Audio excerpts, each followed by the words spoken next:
করব বিহা তোর পিটিকে বলন খুলে বল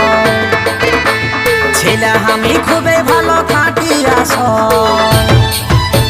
করব বিহা তোর পিটিকে বলন খুলে বল ছেলে আমি খুবই ভালো খাটি আসল সেদিন কুলির মুড়ায় পাইরাই গেল হাসে হাসে বয়স আমার বেশি নাই শুন গো গোলাপির মাই চুল কটা পাইকে গেছে বাতাসে